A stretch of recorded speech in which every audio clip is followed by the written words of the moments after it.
Banyak orang mengira anemia dan darah rendah itu sama saja. Bahkan keduanya dianggap hanyalah persamaan kata dari satu sama lain. Padahal meski gejalanya mirip, kedua kondisi ini jelas jauh berbeda. Kendati secara umum anemia dan tekanan darah rendah tak berkaitan, pada kasus tertentu hipotensi juga dapat menyebabkan anemia. Nama saya Nur Afifah Soleniako. Saya mahasiswa, umur saya 18 tahun. Awalnya saya nggak tahu kalau misalkan menderita anemia. Saya tahunya waktu saya di medical check up masuk ke perguruan tinggi.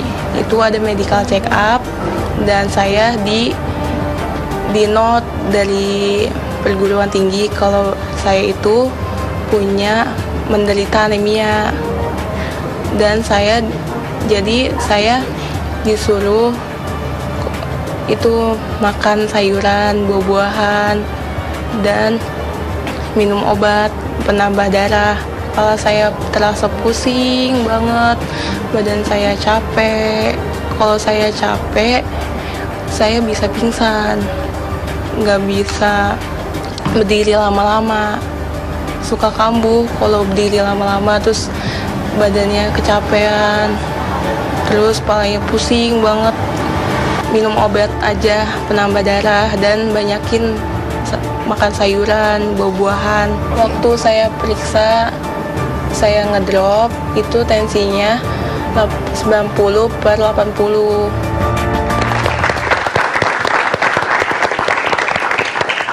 Kembali lagi pemirsa dalam acara Ayo Hidup Sehat. Nah, tadi sempat dibahas ya bahwa banyak banget masyarakat yang nggak bisa membedakan antara anemia dan darah rendah. Gitu, gimana ya, Dokter Ari? Jadi kalau kita bicara soal anemia itu memang kekurangan darah, kurang HB.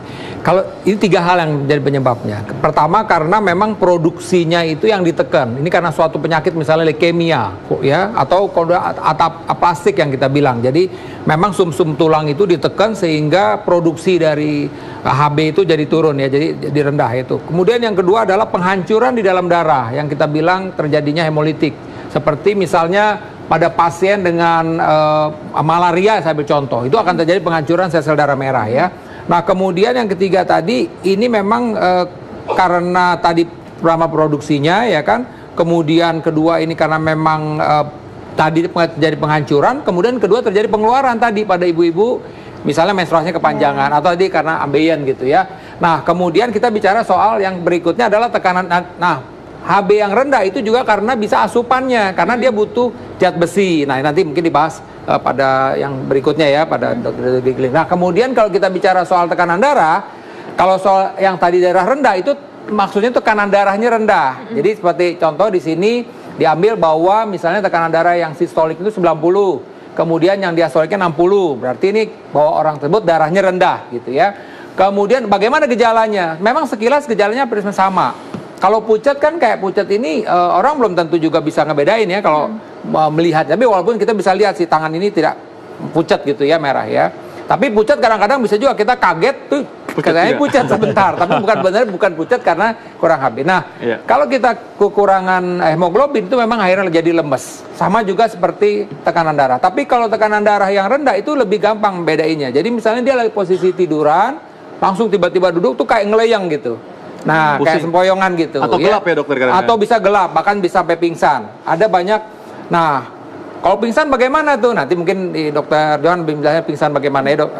Nah, kalau pingsan itu memang bisa juga. Dia memang udah HB-nya rendah, misalnya dia usia upacara, oke lah setengah jam berdiri. Nah, apalagi misalnya dia punya tekanan darah rendah, ya gampang dia akhirnya kolaps gitu. Dok, bisa jadi terjadi banyak terjadi kondisi di mana ada gabungan antara anemia dan tekanan juga, darah rendah. Ya, tekanan darah rendah tadi bisa juga kurang minum tadi. Itu kurang minum juga menjadi turun rendah. Atau tadi misalnya karena pendarahan yang terlalu banyak, tekanan darahnya rendah juga bisa. Ya kan? Jadi memang banyak hal yang bisa saling tumpang tindih akhirnya. Tapi jelas itu beda yang namanya kurang darah atau tekanan darah rendah. Baik dok. Baik dok. Jadi kita buka lagi link telepon apabila dari pemirsa di rumah ingin berkonsultasi dan bertanya mengenai lemas, letih, lesu, dan juga mengenai tadi kurang darah utamanya ya saat ini ya, bisa langsung telepon dan juga melalui media sosial kita. Ya, dokter, kadang-kadang orang juga mengeluh selain lemah, letih, Dan tadi itu mereka ngerasa ada keluhan-keluhan yang lain nih, sakit-sakit badannya, nyeri-nyeri, yang ditunjuk nggak jelas ya, pokoknya sakit semua badannya katanya. Nah itu selalu mereka minta obat penghilang sakit. Nah apa yang bisa dokter advis untuk orang yang seperti ini? Ya, baik dengan Mas Vito. Vito, terima kasih. Jadi kalau dari segi neuro atau segi saraf, kalau kita capek, lelah dan bahkan timbul pegel, nyeri, itu ada zat yang keluar namanya prostaglandin. Zat prostaglandin adalah zat yang buat nyeri.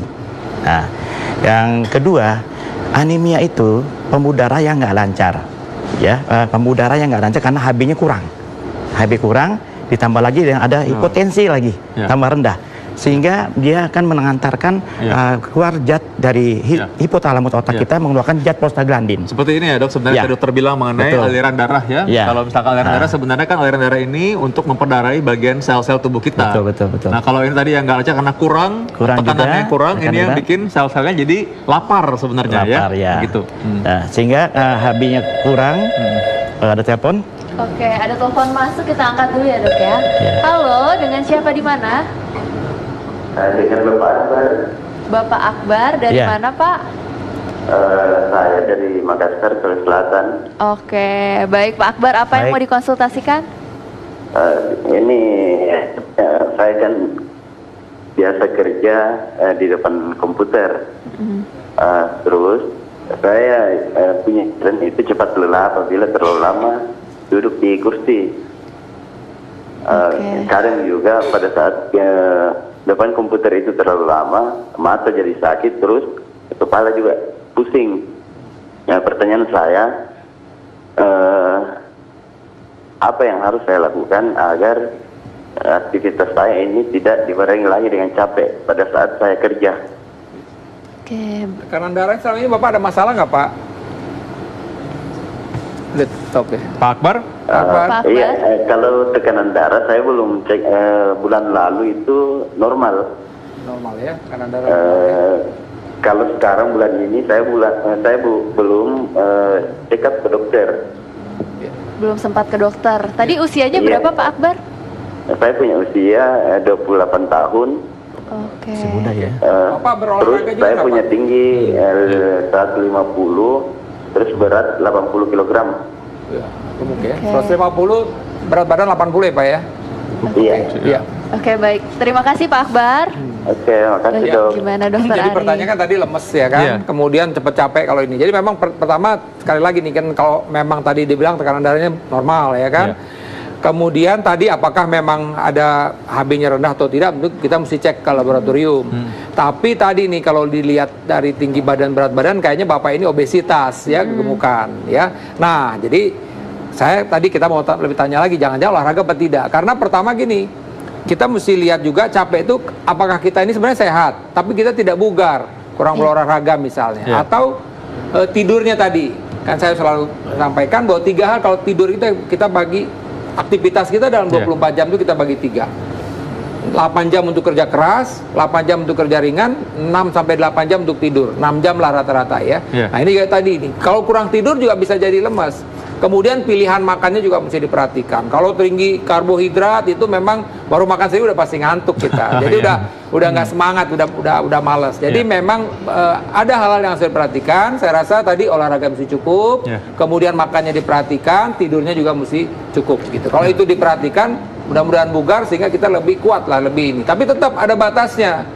Ya ada batasnya kapan kita mesti istirahat, memang mesti istirahat, dipaksa pun kita ya tetap lelah. Nggak bisa diganti ya. Betul. Nah, terkait mengenai olahraga tadi, memang kadang-kadang dok, kita kalau sudah mau niat olahraga itu badan capeknya itu luar biasa. Tadi seperti yang dokter sudah bilang bahwa memang ada zat prostaglandin yang bikin badan rasanya pegal. Tapi ketika kita olahraga sebenarnya tubuh kita mengeluarkan endorfin. Jadi kita sebenarnya merasa senang dan lebih segar dokter Arya. Makanya sebenarnya kalau orang olahraga itu lebih bugar rasanya. Betul. Ya, dokter ya. Nah, tentunya harus dipastikan juga tadi ada di gambar bahwa jantung tadi mengenai tadi dokter Johan sudah terangkan bahwa ini kan dari saluran pembuluh darah, ya aliran darah itu sel darah diperdarahi oleh juga tergantung darahnya ya kelancaran alirannya juga ya dokter ya, dan pompa jantung dan juga mungkin ada masalah ginjal kalau bikin anemia. Bisa juga ya, artinya begini tadi kalau seseorang tadi kan saya bilang mungkin karena produksinya tadi itu misalnya pada pasien dengan gagal ginjal kronik itu memang HB-nya juga rendah. Rendah juga ya. Jadi sekali lagi kalau HB rendah, ya saya udah sampaikan tadi, mungkin ibu-ibu karena menstruasinya belum tentu juga, jadi tetap mesti dicek apa sih faktornya. Atau tadi gara-gara nggak suka makan sayur, nggak makan buah, misalnya dagingnya ekstrim, nggak mau makan daging, akhirnya kekurangan zat besi, ya akhirnya dia ya otomatis akan anemia jadinya. Gitu. Jadi selain olahraga, selain mungkin ada penyakit-penyakit yang harus diketahui, yang paling penting ini adalah asupan gizi ya dok ya. Nanti mungkin kita akan ngebahas lebih detailnya lagi soal asupan gizi bersama udah ada dokter gizinya nanti di sini. Saat lagi jangan kemana-mana, tetap di Ayo Hidup Sehat.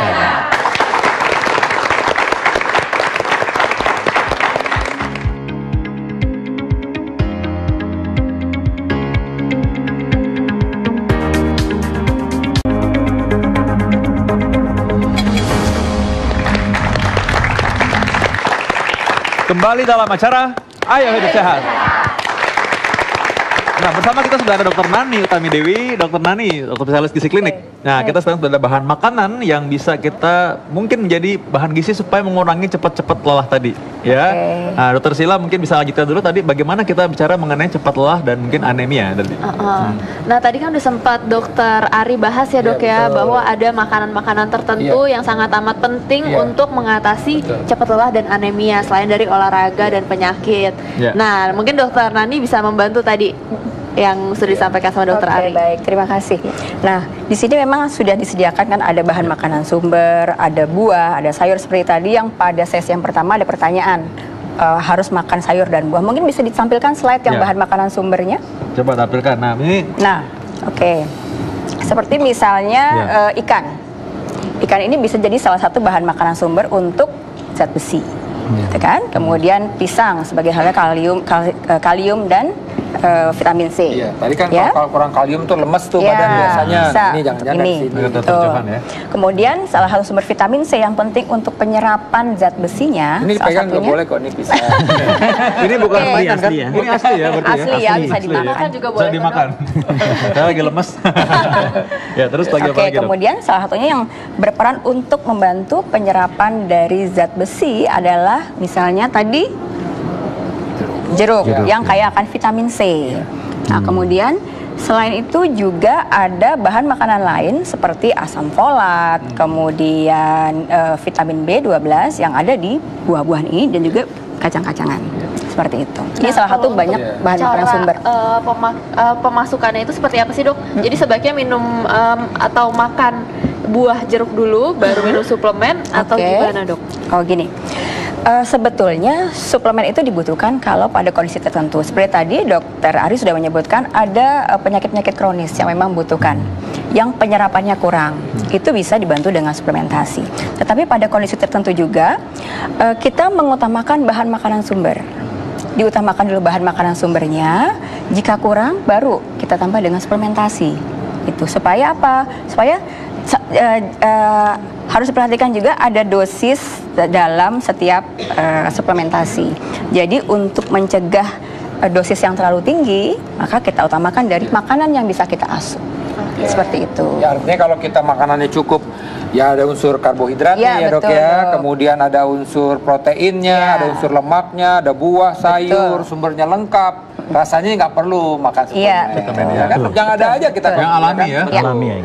Cuman masalahnya memang kadang-kadang ada suatu keadaan nggak sempet itu. Nah, atau memang terlalu over, kegiatan kita terlalu besar. Nah, di situ memang kadang-kadang perlu juga kita lakukan atau memang secara pemeriksaan tadi nih memang dilihat dari pemeriksaan darah ternyata zat besinya rendah. Yang ini berhubungan dengan defisiensi zat besi dan karena asupan. Nah, boleh itu kita boleh suplemen. Nah, tadi kata Dokter Johan juga jangan lupa minum.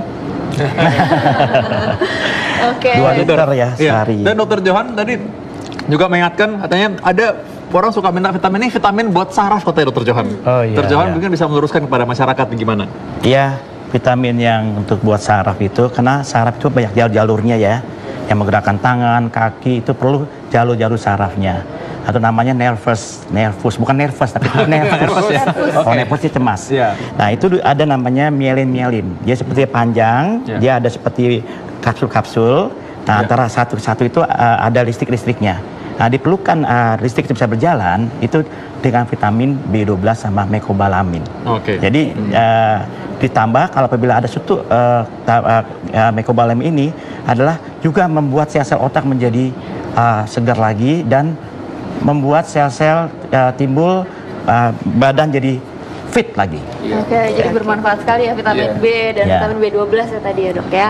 Nah ini sepertinya penonton di studio juga mukanya udah ada yang ingin bertanya-tanya nih. Oke silahkan Mbak, ada yang mau ditanyakan?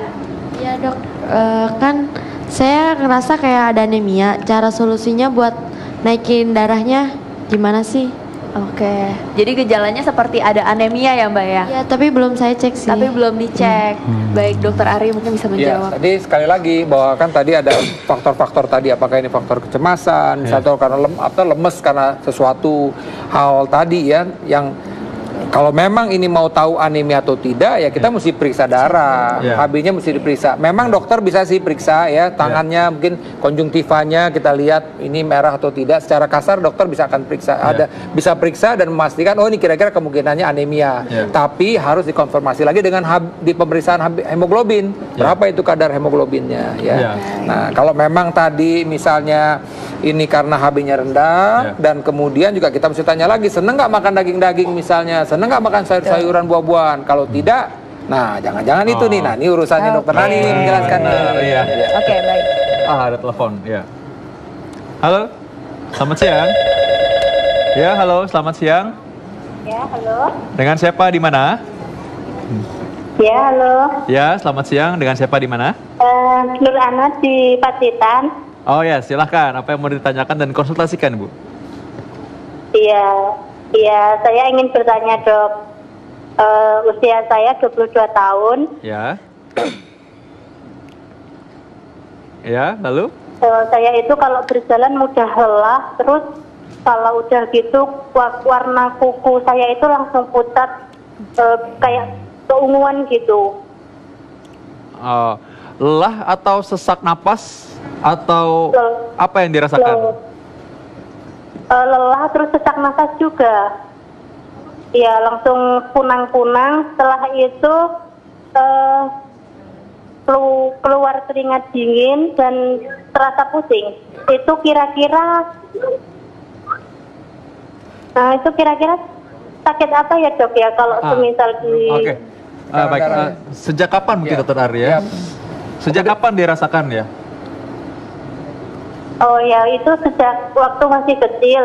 Cuma sekarang kalau untuk terasanya itu lebih terasa capeknya itu kalau misal berjalan dekat aja gitu udah capek. Kalau kemarin masih bisa jalan agak jauh sih. Ya, Ibu udah pernah ke dokter belum Bu, diperiksa tekanan darahnya, misalnya denyut jantungnya, kemudian dipastikan ada masalah dengan jantung misalnya atau yang lain gitu, pernah ke dokter nggak Bu?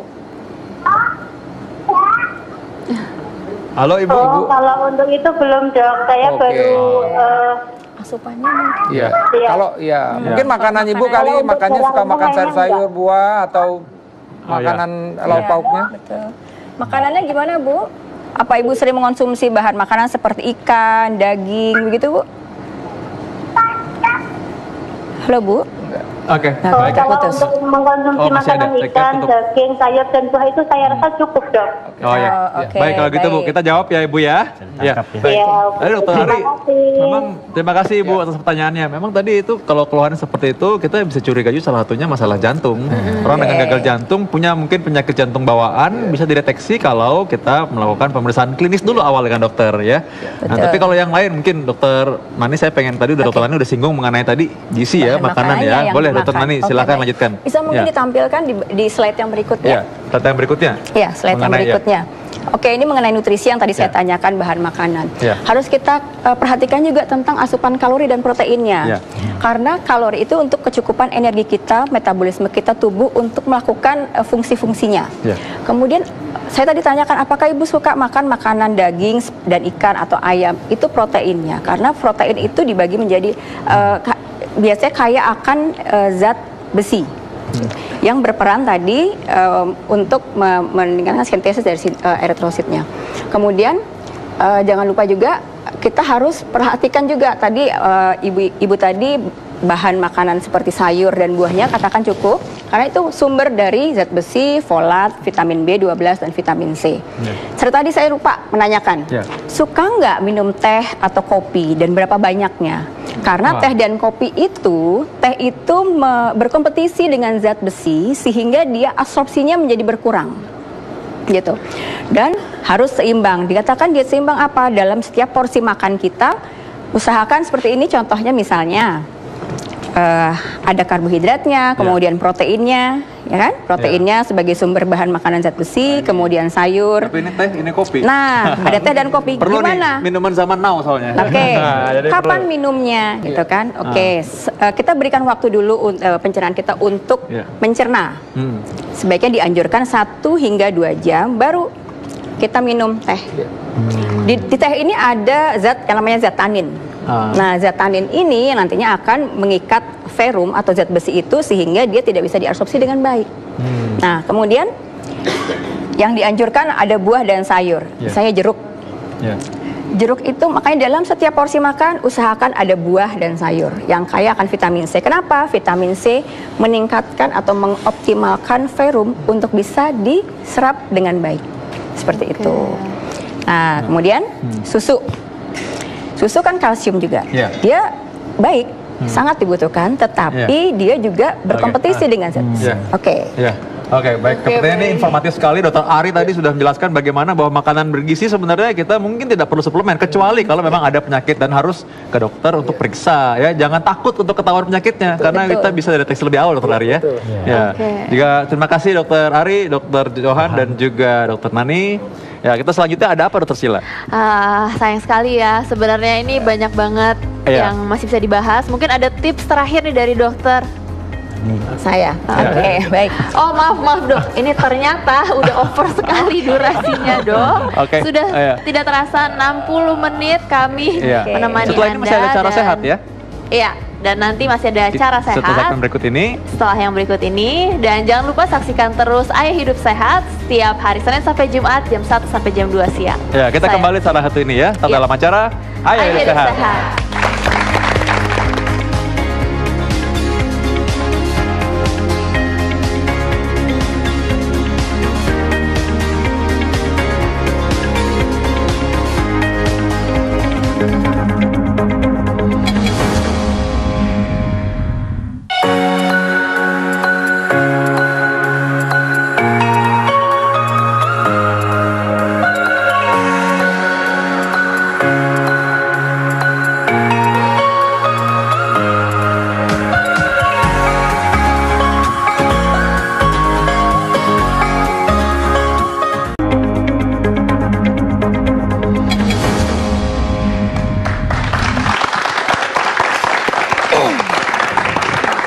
Kembali dalam acara Ayo Hidup Sehat. Nah, kita tadi masih seru membahas mengenai kapan kita minum susu, teh, dan kopi ini kalau lagi makan. Oke, baik. Tadi kembali kepada anemia tadi ya, seperti tadi. Nah, satu, kita harus cek dulu jika kita punya keluhan pasti ya, dok, ke dokter penyakit dalam atau ke dokter saraf. Kemudian, untuk nutrisinya harus cukupkan energinya, serta harus ada protein sebagai sumber bahan makanan zat besi. Cukupkan air supaya apa? Makronutrien seperti karbohidrat, protein, lemak tercukupi. Kemudian otomatis mikronutrien seperti zat besi, kemudian asam, folat, vitamin C juga tercukupi. Ya, dalam setiap porsi makan harus ada itu. Kemudian sertakan buah dan sayur dalam setiap porsi makan untuk kecukupan mikronutriennya. Dan jika kita menyukai ini teh, kopi, dan susu, teh sebaiknya diminum 1 hingga 2 jam setelah kita makan. Kemudian susu bisa dijadikan snack di antara waktu makan. Seperti itu. Jadi malah sebenarnya teh ini jangan konsumsi ketika lagi makan. Makan ya. Oh, ini kayaknya tips yang bagus untuk masyarakat nih ya. Karena banyak banget masyarakat yang lagi makan tuh sambil pesannya teh manis ya, teh manis. Itu sering sekali kita lihat kan. Nah, oke, jadi mengenai itu, dan tips terakhir untuk masyarakat untuk bisa menjaga vitalitasnya ya, dan supaya nggak lelah. Sekali ya. makan dengan gizi yang cukup. Makan dengan gizi yang cukup. Seperti kata Dokter Ari tadi. Iya. Oke. Dan tidak terasa waktu sudah habis. Kita sudah pamit undur diri. Kalau ingin menyaksikan acara Ayo Hidup Sehat dan juga program unggulan TV One lainnya bisa melalui TV One Connect yang dapat diunduh melalui aplikasi. Ya, betul sekali. Aplikasinya bisa dari Play Store ataupun App Store. Ya, baiklah. Saya Dr. Vito Damai pamit undur diri dan juga rekan saya Dr. Sheila Salsabila. Jangan lupa saksikan terus Ayo Hidup Sehat setiap hari Senin sampai Jumat jam 1 sampai jam 2 siang. Tetap dalam acara Ayo Hidup Sehat. Stay healthy and be awesome.